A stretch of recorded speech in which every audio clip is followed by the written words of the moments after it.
राजाचा जीव पोपटामध्ये आणि काही लोकांचा जीव मुंबई महापालिकेमध्ये. त्यामुळे भ्रष्टाचाराचा आगार असलेली ही महानगरपालिकेची सत्ता बदलून दाखवू. की मुंबई को लुटने वाला कौन है, वो रहमान डकैत, याचा शोध नक्की घेतला पाहिजे. आणि असल्या रहमान डकैतांना पाणी पाजणारी धुरंधर महायुती आहे. ही लढाई ही मुंबई शहराला सुरक्षित ठेवण्याची ही लढाई आहे. जगातल्या दुसऱ्या आंतरराष्ट्रीय पश्चिमी देशातल्या काही शहरांमध्ये कशा प्रकारची घुसखोरी चाललेली आहे, त्या शहरांचा रंग बदलतो आहे.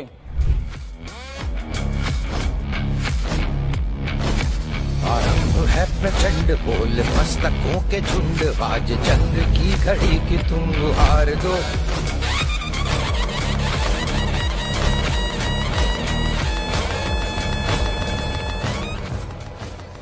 मुंबई महानगरपालिकेच्या स्टँडिंग कमिटीमध्ये सुरू असलेलं अंडरस्टँडिंग हे पूर्णपणे बंद करण्यात आलेलं आहे. आणि मला असं वाटतं की मुंबई महानगरपालिकेला भ्रष्टाचार विरहित प्रशासन देण्याच्या नव्या युगाची ही सुरुवात आहे. या देशातली विविध स्टेट गव्हर्नमेंट्स आणि अनेक कॉर्पोरेशन ही जेम पोर्टलवरनं खरेदी करतात. प्रधानमंत्री नरेंद्र मोदीजींच्या संकल्पनेतून तयार झालेल्या जेम पोर्टलवरनं खरेदी करतात.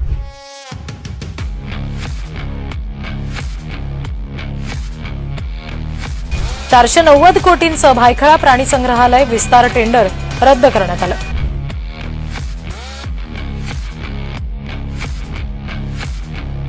मुंबई महानगरपालिकेच्या रस्ते मार्किंगसाठीच्या थर्मोप्लास्टिक पेंटच्या 150 कोटी रुपयांचा टेंडर रद्द करण्यात आलेला आहे. प्रशासकीय काळात काढण्यात आलेली आणि संशयाच्या भोवऱ्यात असलेली सुमारे 1000 कोटींची जुनी टेंडर्स रद्द करण्यात आली आहे. 100 दिवस पारदर्शक कारभाराची दिशा.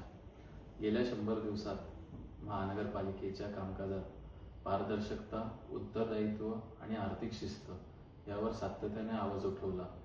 विशेष जेम पोर्टलद्वारे होणाऱ्या खरेदी प्रक्रियेमध्ये नागरिकांच्या पैशाचा योग्य आणि कार्यक्षम वापर व्हावा यासाठी प्रशासनासमोर ठोस भूमिका मांडली. जनहित, पारदर्शकता आणि विकास या तत्वावर पुढेही महायुतीचा लढा असाच नाही. मुंबई महानगरपालिकेच्या निधीतले 270 कोटी रुपये हे भारतीय जनता पक्षाच्या आणि महायुतीच्या प्रयत्नामुळे वाचलेले आहेत.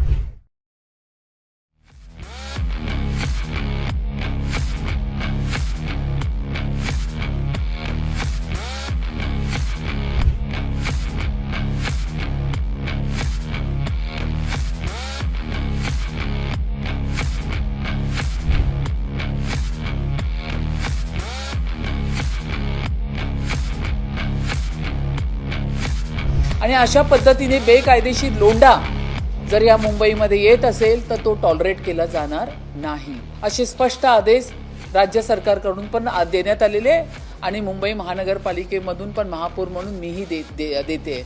तर ह्याची कडक चौकशी या ठिकाणी होऊन या सगळ्यांना बेकायदेशीर जन्म प्रमाणपत्रे असलेल्यांना ह्या मुंबईतून हाकलून काढण्यासाठी ही मोहीम या ठिकाणी घेतलेली आहे. साधारणतः 2100 किलोमीटरचे रस्ते या मुंबई शहरामध्ये आहेत आणि त्यापैकी आता 1800 ते 1900 किलोमीटरचे रस्ते हे सीसी रोडने फेज 2 चं काम झाल्यानंतर जवळपास पूर्ण होतील.